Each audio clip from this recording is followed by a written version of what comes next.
오후 3시 반, 아파트 놀이터 벤치에 어르신들이 나란히 앉아 계십니다. 여러분, 노후를 편하게 지내려면 자식 곁에 있는 게 좋을까요? 따로 사는 게 좋을까요? 여쭤보면 대부분 이렇게 말씀하십니다. 당연히 곁에 있어야지. 혼자 살다 쓰러지면 누가 알아? 손주도 보고 서로 의지도 하고. 그게 사람 사는 거지.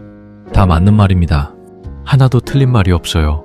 그런데 실제로 자식 집에 들어가 사신 분들 이야기를 들어보면 나오는 말이 좀 다릅니다. 저녁 설거지를 마치고 행주를 걸어둡니다.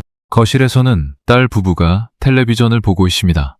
소파 한쪽이 비어 있는데 그 자리에 앉지 않고 그냥 방으로 들어가십니다. 그게 제일 마음이 편하거든요. 문을 닫고 침대에 걸터 앉아 시계를 보니 이제 8시입니다. 잘 시간은 멀었고 나갈 데는 없습니다. 텔레비전 소리는 벽 너머로 들리는데 그 소리가 참 멀게 들립니다. 여러분, 지금 사시는 집에서 제일 편한 자리가 어디입니까? 그 자리에 눈치 안 보고 앉으실 수 있습니까? 같이 사는데 외롭다고 하십니다. 내 집인데 눈치가 보인다고 하십니다.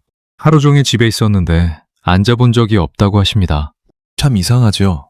혼자 살면 외로울까봐 같이 사는 건데 왜 같이 살면서 더 외로워질까요?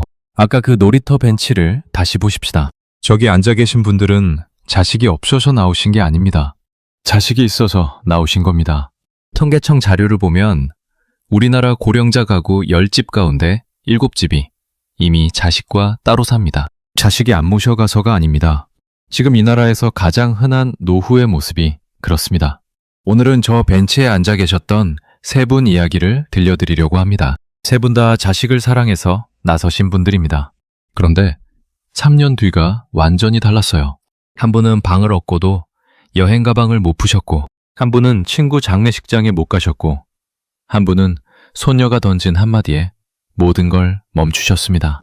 끝까지 들으시면 지금 내 노후에 무엇이 빠져 있는지, 자식과 사이 나빠지지 않고 그걸 되찾으려면 어떻게 하면 되는지 아시게 됩니다. 그리고 그 소녀가 한 말도 뒤에 나옵니다. 무릎이 아프다는 말보다 그 한마디가 더 무서웠어요. 지금 이야기 시작합니다. 첫 번째 어르신은 정읍에 사시던 75 고순덕 어르신입니다. 남편분을 8해 전에 먼저 보내셨어요. 처음 한 해는 텔레비전을 하루 종일 켜놓고 지내셨습니다. 보려고 켠 게 아니라 끄면 집이 너무 조용해서 켜두신 겁니다. 그러다 이듬해 봄에 마당 옆 텃밭을 다시 손보기 시작하셨습니다. 고추 20포기, 상추 한이랑, 대파 조금. 아침에 물을 주고 오전에는 마을회관에서 화투 몇 판을 치고 점심을 먹고 나면 밭에 쪼그리고 앉아 풀을 뽑으셨습니다. 저녁이면 툇마루에 앉아 해지는 걸 보셨어요. 외롭지 않다고는 못합니다. 그래도 하루가 어디로 흘러가는지는 아는 삶이었습니다. 아침에 눈을 뜨면 오늘 뭘 할지 알고 있는 삶. 그게 얼마나 큰 건지는 잃어보기 전에는 잘 모릅니다. 딸 미영 씨는 인천에 살았습니다. 1년에 2번 명절에 손자 도윤이를 데리고 내려왔습니다. 며칠 북적거리다 올라가면 집이 다시 조용해졌습니다. 순덕 어르신은 딸한테 바라는 게 없었습니다. 그저 잘 살아라, 아프지 마라. 그게 전부였어요. 그런데 지난 봄에 전화가 한 통 왔습니다. 엄마, 나 부탁이 하나 있는데. 딸 목소리가 평소와 달랐습니다. 왜? 무슨 일 있냐? 있잖아, 도윤이가 어린이집을 2시에 마치거든? 근데 우리 부부 퇴근이 7시야. 그 사이에 봐줄 사람이 없어. 돌봄 교실은 대기가 30명이래. 순덕 어르신은 잠깐 아무 말도 못 하셨습니다. 그래서 나더러 도윤이를 봐달라는 거냐? 엄마, 우리 집에 와서 같이 살면 안 될까? 작은 방 있잖아. 거기 엄마 방으로 쓰면 돼. 짐 정리해 놓을게. 엄마, 거기서 혼자 계시는 것도 요즘 걱정돼. 이제 나이도 있으시잖아. 같이 살면 서로 좋지 않겠어요? 그 말이 틀린 말이 아니었습니다. 순덕 어르신도 가끔 그런 생각을 하셨거든요. 새벽에 화장실 가다 어지러워 문틀을 잡은 날이 있었습니다. 불도 못 켜고 한참을 그렇게 서 계셨습니다. 내가 여기서 쓰러지면 며칠 뒤에나 알겠구나. 그 생각이 오래 남았습니다. 엄마, 급하게 대답 안 해도 돼. 생각해봐. 그런데 가능하면 다음 달쯤 하시면 좋겠어. 도윤이 적응 기간이라서 며칠을 고민하셨습니다. 밭에 물을 주면서도 밤에 천장을 보면서도 생각하셨습니다. 가야 하나 말아야 하나. 그러다 도윤이 얼굴이 떠올랐습니다. 명절마다 현관문이 열리면 할머니 하고 달려와 다리에 매달리던 아이. 그 아이가 어린이집 끝나고 혼자 있으면 얼마나 심심할까. 둘 다 직장 다니느라 바쁜데 내가 안 도와주면 누가 도와주나. 결국 결심하셨습니다. 옆집 명자 씨한테 말씀하셨습니다. 나 인천 올라가네. 아내 집에서 살게 됐어. 명자 씨가 놀랐습니다. 아니 갑자기 왜? 여기서 잘 지내고 있었잖아. 손주 봐줘야 해서.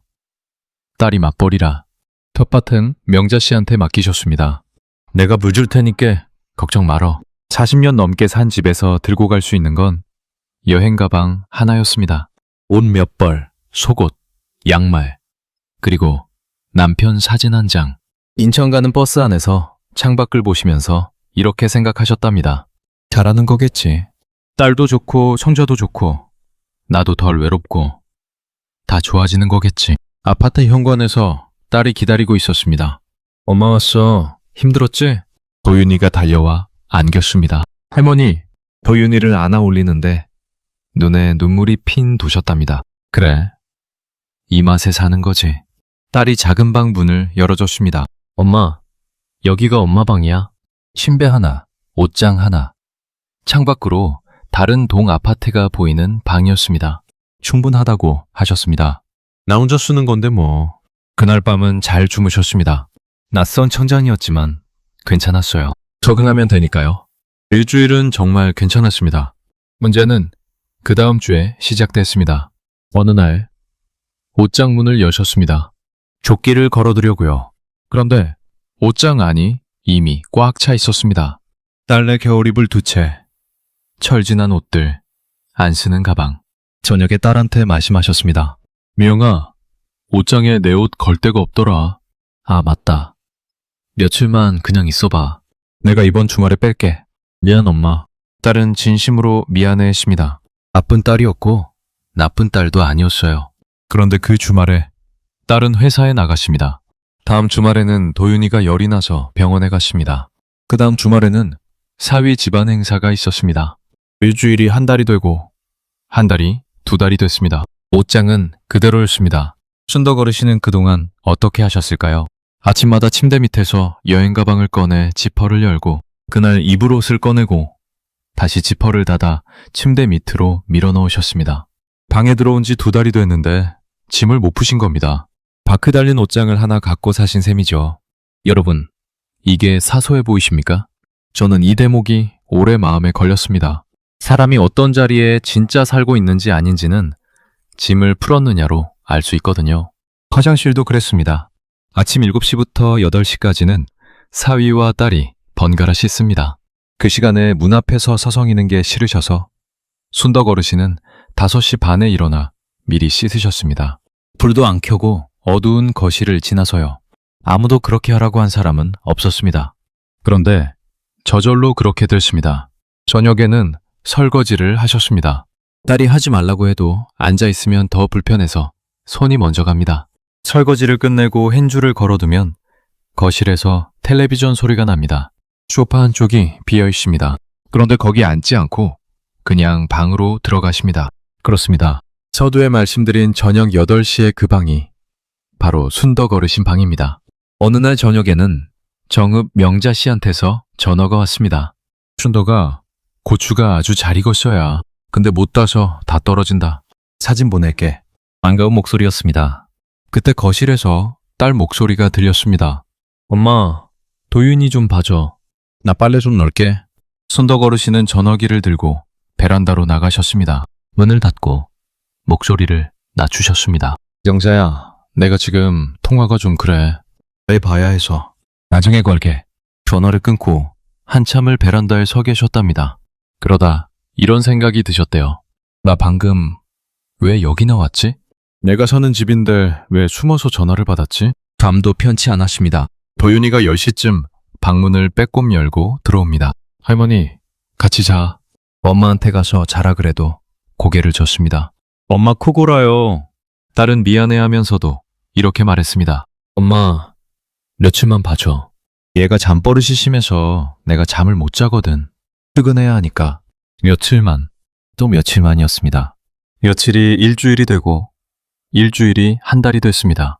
좁은 침대에서 손자팔이 얼굴 위로 넘어오면 새벽 3시에 눈이 떠집니다. 그러면 다시 못 주무시고 천장만 보십니다. 아침에 일어나면 온몸이 뻐근합니다. 어느 날 밤에는 이런 생각을 하셨답니다.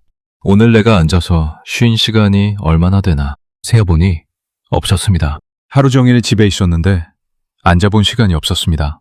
그러던 어느 날 명자 씨가 사진을 보내왔습니다. 붉게 익다 못해 쭈글쭈글해진 고추가 밭에 그대로 달려있는 사진이었습니다.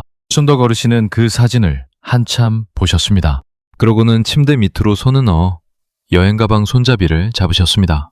열지도 않고 끌어내지도 않고 그냥 손잡이만 한참 잡고 계셨답니다. 그날 딸이 퇴근하고 들어와 이렇게 말했습니다.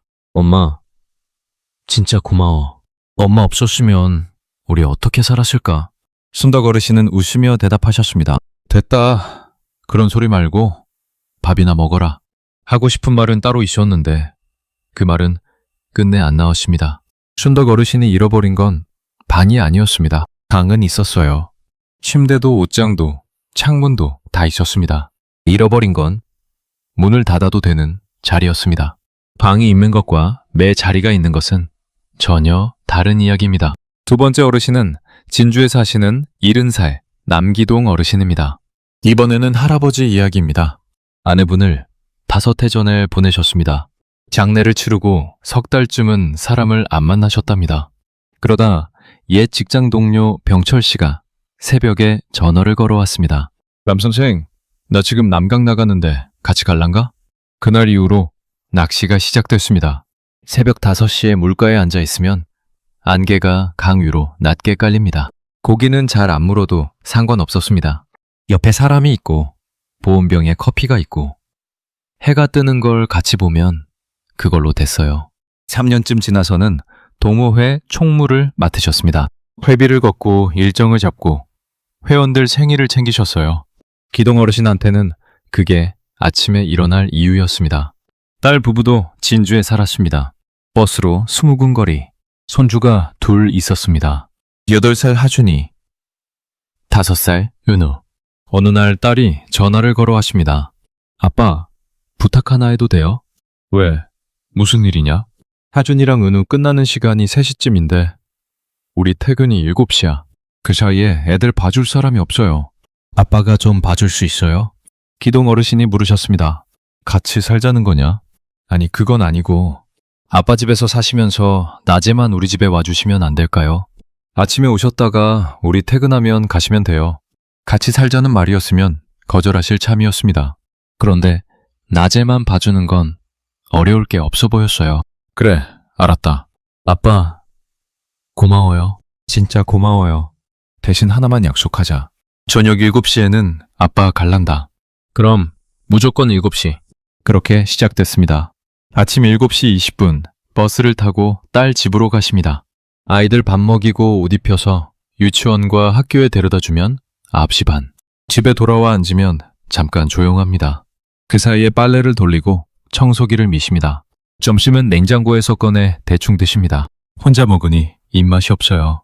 유치원 알림장이 종이가 아니라 앱으로 온다는 것도 처음에는 모르셨습니다. 그래서 은우 소풍 도시락을 하루 늦게 싸보내신 적이 있습니다. 다른 아이들은 다 김밥을 싸왔는데 은우만 빈손으로 갔어요. 그날 저녁에 딸한테 미안하다고 하셨더니 딸이 그러더랍니다. 아빠, 그거 앱에 다 떠 있는데? 기동 어르신은 아무 말씀도 못 하셨습니다. 그날 밤 돋보기를 쓰고 휴대폰을 켜서 알림장 여는 법을 혼자 익히셨습니다. 어디를 눌러야 하는지 종이에 순서를 적어가면서요. 웃긴 이야기 같은데 저는 이 대목이 좀 서늘했습니다. 이른에 새로 배우고 계신 겁니다. 손주를 잘 보려고요. 그런데 그렇게 배우는 동안 원래 잘하시던 것들은 하나씩 손에서 놓고 계셨습니다. 2시 반에 은우를 데리러 가고 3시에 하준이를 데려옵니다. 그 다음부터가 진짜입니다. 할아버지, 배고파. 할아버지 나도. 만식을 줍니다. 할아버지, 심심해. 블록을 꺼냅니다. 6시에 저녁을 차려 먹입니다. 7시, 약속한 시간입니다. 그런데 전화가 옵니다. 아빠, 나 오늘 회의가 늦게 끝났어. 8시쯤 갈 것 같아요. 그래, 알았다. 8시, 또 전화가 옵니다. 아버님, 저 오늘 회식이라서요. 죄송해요. 오늘만요. 9시에 사위가 들어옵니다. 아버님, 고생하셨어요. 기동 어르신은 가방을 챙기고 밖으로 나오십니다. 버스 정류장까지 걸어가는 동안 아무 말도 안 하십니다. 버스 창밖으로 어두운 거리가 지나갑니다. 아침 7시에 나오셨으니 14시간이 지난 겁니다. 집에 도착하면 10시가 넘습니다. 씻고 누우면 자정입니다. 내일 아침에 또 6시 반에 일어나야 합니다. 그런 날이 일주일에 하루면 괜찮습니다. 그런데 월요일에는 야근, 화요일에는 회식, 수요일에는 출장 복귀가 늦고, 목요일에는 학부모 모임, 금요일에는 둘 다 늦습니다. 오늘만요. 오늘만. 그 말을 몇 번이나 들으셨는지 모릅니다. 아무도 나쁜 마음으로 그런 게 아닙니다. 딸도 사위도 회사에서 밀려나지 않으려고 버티는 중이었어요. 그런데 그 버팀의 무게를 어디에 얹었는지는 아무도 세어보지 않았습니다. 현관 옆에는 낚싯대가 세워져 있습니다. 처음 2달은 주말에 한 번씩 나가셨습니다. 그 다음부터는 주말에도 손주가 옵니다. 낚싯대에 먼지가 앉기 시작했습니다. 동호회 총무는 반년 만에 다른 사람한테 넘기셨습니다. 회비 거둘 시간이 없어서요. 회원들이 남선생 요즘 왜 안 나오냐고 물으면 이렇게 대답하셨습니다. 애들 봐야 해서. 그 한마디면 아무도 더 안 묻습니다. 손주 본다는 말은 참 편리한 말입니다. 모든 거절을 다 설명해 주거든요. 냉장고 문에는 건강검진 안내문이 자손 밑에 끼워져 있었습니다. 봄에 온 걸 여름까지 미루고 여름에 다시 가을로 미루셨습니다. 날짜를 잡으려고 달력을 보면 월요일도 화요일도 수요일도 다 손주입니다. 뒷날이 없었어요. 그러다 10월 어느 날 새벽에 전화가 왔습니다. 병철 씨 아드님이었습니다.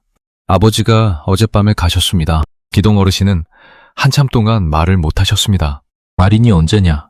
모레 아침 8시입니다. 전화를 끊고 달력을 보셨습니다. 모레 아침 8시면 하준이 학교 데려다 주고 은우 유치원 보낼 시간입니다. 딸한테 전화를 걸려고 휴대폰을 드셨다가 그냥 내려놓으셨습니다. 딸도 그 주에 중요한 발표가 있다고 했거든요. 결국 조의금만 계좌로 보내셨습니다. 발인 날 아침, 기동 어르신은 평소처럼 은우 손을 잡고 유치원에 가셨습니다. 은우가 할아버지 오늘 왜 말 안 해? 하고 물었답니다. 그날 오후 3시 반, 기동 어르신은 놀이터 벤치에 앉아 계셨습니다. 하준이 나오기를 기다리면서요. 휴대폰에 부고 문자가 그대로 남아 있었습니다. 그걸 몇 번이나 열었다 닫았다 하셨답니다. 40년 친구였습니다. 새벽마다 같이 강에 앉아있던 친구였습니다. 그 친구 가는 길에 못 갔습니다. 며칠 뒤에 병철 씨 아드님한테서 다시 전화가 왔습니다. 남선생님, 아버지가 마지막에 선생님 얘기하셨어요. 남선생하고 물가에서 커피 마시던 게 제일 좋았다고요. 기동 어르신은 알겠다고 고맙다고만 하고 전화를 끊으셨습니다. 그리고 현관에 세워둔 낚싯대를 한참 보셨습니다. 여러분, 손주를 봐주는 게 잘못이라는 말씀을 드리는 게 아닙니다. 세상에 그것보다 예쁜 일이 어디 있겠어요. 다만 시간에는 재고가 없습니다. 오늘 못 간 자리는 내일 갈 수 있는 게 아니라 그냥 영영 못 간 자리로 남습니다. 통계청 생명표를 보면 65살 어르신께 남은 시간이 평균 21해 남짓입니다. 그게 무슨 의미인지 아십니까? 넉넉해 보이죠? 그런데 그 안에서 2발로 걷고 내 손으로 밥 차려 먹고 친구가 부르면 나갈 수 있는 시간은 그보다 훨씬 짧습니다. 21번의 봄 가운데 마음대로 쓸 수 있는 봄이 몇 번이나 남았는지는 아무도 안 알려줍니다. 법구경에 이런 말이 있습니다. 오늘 할 일을 내일로 미루지 말라. 내일 일은 누구도 알지 못한다. 기동 어르신은 그 말을 친구를 보내고 나서야 실감하셨습니다. 잃어버린 건 하루가 아니었습니다. 다시 오지 않는 아침이었습니다. 세 번째 어르신은 김해에 사시는 73 하복순 어르신입니다. 이분은 앞에 도둔과 시작이 똑같았습니다. 그런데 끝이 달랐습니다. 복순 어르신은 아들 내외와 같은 동네에 사십니다. 걸어서 10분 거리예요. 며느리가 육아휴직을 마치고 복직하던 날, 며느리가 조심스럽게 물었습니다. 어머니, 제가 복직하면 소아 좀 봐주실 수 있으세요? 복순 어르신은 그럼 당연하지 하고 대답하셨습니다. 내가 안 보면 누가 보겠냐. 그때는 자신이 있으셨어요. 첫 해는 정말 좋았습니다. 서아가 걷기 시작하고 말을 배우고 할머니를 할미라고 부르기 시작했습니다. 아침에 아들 집에 가면 서아가 현관에서 기다리고 있었습니다. 2년째부터 달라졌습니다. 서아가 뛰어다니기 시작하니 잠시도 눈을 뗄 수 없었고 앉았다 일어났다를 하루에 수백 번 하십니다. 무릎이 시큰거리기 시작했습니다. 처음에는 파스를 붙이고 넘기셨어요. 나이 먹으면 다 그렇지 하면서요. 3년째가 되니 아침에 일어날 때 무릎이 잘 안 펴졌습니다. 계단을 내려갈 때 찌릿찌릿했습니다. 서아를 안아 올릴 때마다 허리가 끊어질 것 같았습니다. 할미 안아줘. 서아야, 할미가 오늘은 허리가 아파서. 그런데도 손녀가 울면 이를 악물고 안아 올리셨습니다. 어느 날 아침에는 침대에서 일어나려는데 무릎이 안 펴져서 한참을 앉아 계셨습니다. 오늘은 좀 쉴까? 그런 생각을 하시다가 시계를 보니 8시였습니다. 안 가면 서아를 봐줄 사람이 없습니다. 파스를 붙이고 집을 나서셨습니다. 그러다 결국 병원에 가시게 됐습니다. 엑스레이를 찍고 결과를 보던 의사가 이렇게 말했습니다. 어머니, 무릎 연골이 많이 다르셨어요. 허리도 눌린 곳이 있고요. 평소에 앉았다 일어나는 걸 많이 하십니까? 손주를 3년째 보고 있어요. 의사가 고개를 끄덕이더랍니다. 그래서 그러시군요. 어머니 또래분들 중에 손주 보시다가 무릎 망가지는 분들 많습니다. 지금처럼 계속 쓰시면 수술까지 갈 수 있어요. 지금부터라도 무릎 쓰는 걸 줄이시면 좋겠습니다. 그 말을 듣고도 복순 어르신은 다음날 또 아들 집에 가셨습니다. 파스를 2장 붙이고요. 안 가면 봐줄 사람이 없으니까요. 그런데 그 3년 동안 복순 어르신이 진짜로 겁이 나셨던 건 무릎이 아니었습니다. 어느 날부터 당신 목소리가 커지기 시작했다는 것이었습니다. 서아야, 그거 만지지 마. 서아야, 뛰지 마. 서아야, 할미가 몇 번을 말했어. 예전에는 안 그러셨거든요. 예전에는 뭘 쏟아도 웃으면서 닦으셨습니다. 그런데 어느 순간부터 물컵이 넘어지면 심장이 먼저 쿵 내려앉았습니다. 저걸 또 닦아야 하는구나. 그날이 4월 어느 화요일이었습니다. 서아가 식탁에서 우유컵을 엎었습니다. 우유가 식탁을 타고 흘러 바닥으로 떨어졌습니다. 복순 어르신은 자기도 모르게 소리를 지르셨습니다. 아이, 좀 가만히 있으라니까. 서아가 그 자리에서 울음을 터뜨렸습니다. 얼른 안아주려고 손을 뻗으셨습니다. 그런데 서아가 이렇게 말했습니다. 할미는 왜 맨날 화내? 5살짜리가 한 말입니다. 복순 어르신은 그 자리에 그대로 앉아 계셨습니다. 우유가 바닥에 흐르고 있는데 닦지도 못하고요. 그날 밤 잠이 안 오셨답니다. 새벽에 일어나 화장실 거울 앞에 서셨습니다. 거울 속 얼굴을 한참 보시다가 이렇게 중얼거리셨습니다. 나 언제부터 화내는 할미가 됐지? 여러분, 무릎이 아프다는 말은 참을 수 있습니다. 파스 붙이고 하루 더 가면 되니까요. 그런데 손녀한테 화내는 할머니가 되고 있다는 건 참을 수가 없습니다. 복순 어르신이 3년 만에 멈추신 이유가 그것이었습니다. 몸이 망가지는 건 견디셨는데 손녀 기억 속에 남을 당신 얼굴이 무서우셨던 겁니다. 며칠 뒤 아들을 불러 앉히셨습니다. 무슨 말을 어떻게 꺼내야 할지 몰라 물만 2번 드셨답니다. 그러다 이렇게 말씀하셨습니다. 엄마, 이제 매일은 못 보겠다. 아들 표정이 굳었습니다. 왜? 어디 아파? 병원에서 무릎 그만 쓰라 그러더라. 그런데 그것보다도 엄마가 요즘 서아한테 자꾸 소리를 지른다. 아들이 아무 말도 못했습니다. 그래서 화요일하고 목요일 이틀만 볼란다. 나머지는 너희가 방법을 좀 찾아봐라. 당장 다음 주부터 그러자는 건 아니고 한 달은 시간을 줄 테니까. 한참 동안 방이 조용했습니다. 그러다 아들이 이렇게 말했습니다. 알았어, 엄마. 그게 전부였습니다. 이 말이 나오기까지 3년이 걸렸습니다. 그리고 그날 저녁 아들이 돌아가고 나서 복순 어르신은 소파에 앉아 한참을 우셨답니다. 시원해서 운 게 아니라 미안해서 우셨습니다. 실제로 아들 내외는 서운했습니다. 한 달쯤은 연락이 뜸했습니다. 며느리한테서 오던 안부 문자도 끊겼습니다. 명절에 만났는데 며느리 표정이 굳어 있었습니다. 어머니 안녕하세요. 인사 한마디가 전부였습니다. 복순 어르신도 마음이 편치 않으셨어요. 내가 너무 매정했나? 애들 힘든 걸 뻔히 아는데 그 한 달이 제일 힘드셨답니다. 그런데 이상한 일이 벌어졌습니다. 아들 집에 안 가는 첫 월요일 아침, 복순 어르신은 눈을 뜨고 한참을 누워 계셨습니다. 뭘 해야 할지 모르겠으셨대요. 3여 동안 아침 8시면 무조건 아들 집이었으니까요. 그러다 피식 웃음이 나셨답니다. 내가 하고 싶은 걸 하면 되지. 그 간단한 걸 3년 만에 처음 생각하신 겁니다. 그날 복지관에 나가 노래교실을 등록하셨습니다. 목요일 오후에는 정형외과에 다니기 시작하셨습니다. 2달쯤 지나니 아침에 무릎이 펴졌습니다. 3달쯤 지나니 계단을 내려갈 때 난간을 안 잡게 되셨습니다. 의사가 그러더랍니다. 어머니, 약도 약인데 안 쓰신 게 제일 크네요. 쉬시는 게 약입니다. 그런데 진짜 달라진 건 몸이 아니었습니다. 화요일 아침에 아들 집에 가면 서아가 현관에서 기다리고 있습니다. 삶이 왔다. 매일 볼 때는 없던 반가움이었습니다. 어느 날은 월요일 저녁에 전화가 왔습니다. 서아가 소화기를 붙잡고 이렇게 물었습니다. 할미 언제 와? 복순 어르신은 그 말에 눈물이 나셨답니다. 3년 동안 매일 붙어 있었는데 서아한테서 그 말을 들어본 적이 없었거든요. 매일 오는 사람한테는 언제 오냐고 묻지 않으니까요. 며느리도 달라졌습니다. 어느 날 며느리가 반찬통을 들고 찾아와서 이렇게 말했습니다. 어머니, 그동안 죄송했어요. 어머니 무릎 그렇게 안 좋으신 줄 몰랐어요. 3년 동안 저희가 너무 당연하게 생각했나 봐요. 복순 어르신은 아무 말도 못하셨습니다. 며느리가 이어서 말했습니다. 그리고요 어머니, 이상한 게 뭔 줄 아세요? 어머니가 매일 오실 때는 제가 고맙다는 말을 한 번도 안 했더라고요. 지금은 화요일마다 하게 돼요. 서아는 달력에 어머니 오시는 날 스티커를 붙여놨어요. 이게 사람 마음입니다. 매일 있는 건 공기 같아서 있는 줄을 모릅니다. 조금 멀어져 봐야 그제야 보입니다. 철학자 쇼펜하우어가 고슴도치 이야기를 했습니다.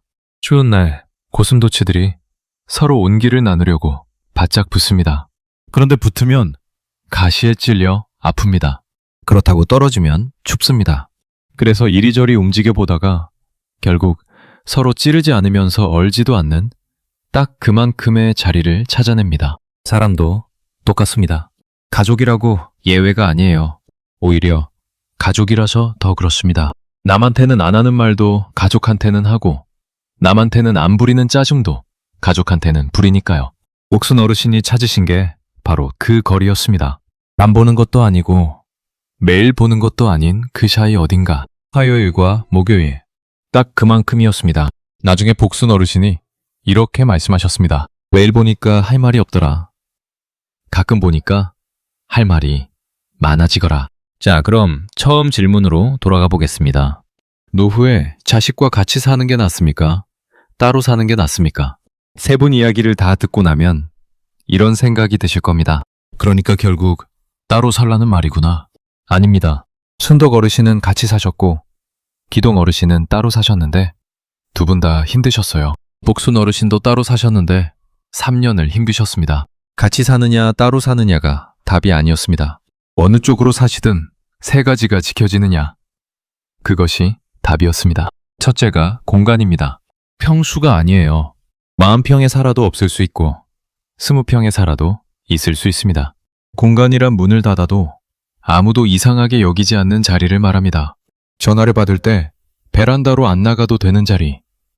낮에 30분 누워 있어도 눈치가 안 보이는 자리입니다. 순덕 어르신 방에는 침대도 창문도 있었지만 그 자리가 없었습니다. 사람은 언제든 나갈 수 있다고 느끼는 곳에서는 짐을 안 풉니다. 지금 사시는 집에 문 닫고 30분 계셔도 아무도 찾지 않는 자리가 있으신지 한번 떠올려 보셔도 좋겠어요. 둘째가 시간입니다. 기동 어르신은 하루 14시간을 손주와 보내셨습니다. 시간이 없어서 문제가 된 게 아니라 그중에 당신이 정한 시간이 하나도 없어서 문제가 된 겁니다. 병원 예약을 잡으려고 달력을 보면 빈칸이 없고 친구가 모임 날짜를 물으면 대답을 못합니다. 그러다 40년 친구 가는 길에 못 갑니다. 그건 나중에 만회가 안 돼요. 이번 주 달력에 자식 일정 말고 매 일정이 하나라도 적혀 있는지 그것만 보셔도 지금 상태가 보입니다. 셋째가 거리입니다. 세 가지 중에 제일 어렵습니다. 거리를 두자는 말이 사랑하지 말자는 말처럼 들리거든요. 그런데 복순 어르신이 보여주신 게 정확히 그 반대였습니다. 이틀로 줄이니까 손녀가 할미 언제 오냐고 묻기 시작했고 며느리가 고맙다는 말을 하기 시작했습니다. 매일 있을 때는 아무도 안 하던 말이었어요. 거리가 생기니까 그리움이 생긴 겁니다. 그리움이 있어야 반가움이 있고 반가움이 있어야 그 관계가 오래갑니다. 손주가 언제 오냐고 물어본 적이 최근에 있으신지 그 질문 하나가 지금 거리를 알려줍니다. 그럼 이미 그 안에 들어가 계신 분들은 어떻게 하면 좋을까요? 춘덕 어르신은 고추 사진을 본 그 주에 딸에게 말을 꺼내셨습니다. 밤새 연습을 하셨답니다. 미영아, 엄마가 옷장 반만 쓰자. 그리고 봄, 가을에는 정읍에 좀 내려가 있을란다. 딸이 물었습니다. 엄마, 여기 불편해. 춘덕 어르신이 이렇게 대답하셨습니다. 불편한 게 아니라 엄마 짐이 아직 가방이 있어서 그런다. 딸이 한참 말이 없다가 울었답니다. 그 주말에 옷장이 비워졌습니다. 이제 순덕 어르신은 4월과 10월에 정읍에서 한 달씩 지내십니다. 도윤이도 방학이면 내려옵니다. 시골 할머니 집이 생긴 셈이죠. 기동 어르신은 수요일을 가져오셨습니다. 아빠가 수요일은 못 간다. 그날은 아빠 날이다. 딸이 처음에는 난감해했는데 하루가 비니까 신기하게 방법이 생기더랍니다. 학원 하나를 조정하고 사위가 그날은 재택으로 돌리고요. 그 수요일에 미뤄뒀던 건강검진을 받으셨습니다. 낚싯대 먼지도 닦으셨고요. 세 분 다 자식과 인연을 끄는 게 아닙니다. 손주를 안 보겠다고 하신 것도 아니에요. 다 하겠다 해서 여기까지 하겠다로 바꾸신 것 뿐입니다. 그런데 그 한 칸 차이가 3년 뒤를 완전히 바꿔놓았습니다. 그리고 세 분 다 말하는 방식이 같았습니다. 못하겠다고 하지 않고 어디까지 할 수 있는지를 말씀하셨어요. 화요일하고 목요일은 볼란다. 수요일은 못 간다. 봄, 가을에는 내려가 있을란다. 이렇게 요일로 말해야 달력에 적힙니다. 좀 힘들다, 요즘 무리다 같은 말은 자식 귀에 잘 안 들어가거든요.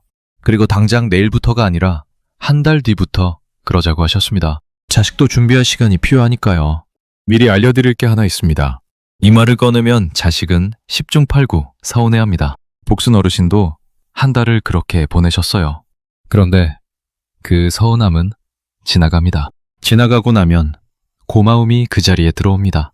반대로 참고 계속하시면 서운함은 안 생깁니다. 대신 당연함이 자리를 잡습니다. 그리고 당연함은 절대로 고마움으로 안 바뀝니다. 오늘 제목을 보고 들어오신 분들 중에 이런 생각하신 분 계실 겁니다. 자식이 필요 없다니. 그런 말이 어디 있느냐고요? 맞습니다. 자식이 필요 없다는 말이 아닙니다. 자식이 있어도 이 세 가지가 없으면 노후가 편하지 않더라는 이야기예요. 딸이 셋이어도 밤마다 방문 닫고 앉아 계신 분이 있고 자식이 멀리 있어도 아침이 기다려지는 분이 있습니다. 그 차이를 만든 건 자식 숫자가 아니었습니다. 문을 닫아도 되는 자리 하나, 내가 정한 하루 한 칸, 그리고 매일이 아닌 적당한 간격, 그것이었습니다. 다시 그 놀이터로 가보겠습니다. 오후 3시 반, 벤치에 앉아 계신 분들, 그분들은 자식이 없어서 거기 계신 게 아니었습니다. 자식이 있어서 계셨습니다. 그 자리에 앉아 계신 게 잘못이라는 말씀을 드리는 게 결코 아닙니다. 저는 그 벤치가 이 나라에서 제일 성실한 자리라고 생각해요. 다만 그 벤치에 앉아 계시는 동안 여러분의 다른 자리가 하나씩 사라지고 있지는 않은지 그것만 한번 보시면 좋겠습니다. 서두에 여쭤봤던 걸 다시 여쭙겠습니다. 지금 사시는 집에서 제일 편한 자리가 어디입니까? 그 자리에 눈치 안 보고 앉으실 수 있습니까? 만약 그 자리가 마땅히 떠오르지 않으신다면 그건 여러분이 무언가를 잘못하셔서가 아닙니다. 우리 세대는 그렇게 배웠습니다. 부모는 자식한테 다 주는 사람이고 남은 걸 주는 게 아니라 있는 걸 다 주는 게 사랑이라고요. 그렇게 배워서 그렇게 사셨습니다. 그 방식으로 자식을 키워내셨고 그건 정말 대단한 일입니다. 다만 이제는 조금 다르게 하셔도 됩니다. 매일은 못하겠다고 말해도 됩니다. 화요일과 목요일만 하겠다고 정하셔도 됩니다. 봄, 가을에는 내 집에 내려가 있겠다고 하셔도 됩니다. 그게 이기적인 게 아니에요. 자식하고 오래 잘 지내려고 하는 일입니다.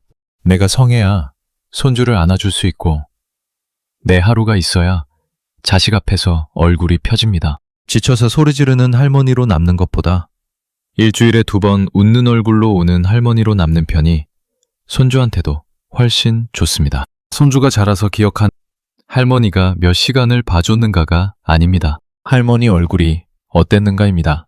복순 어르신이 요즘 그러신답니다. 처아가 크면 나를 웃던 할미로 기억했으면 좋겠다고요.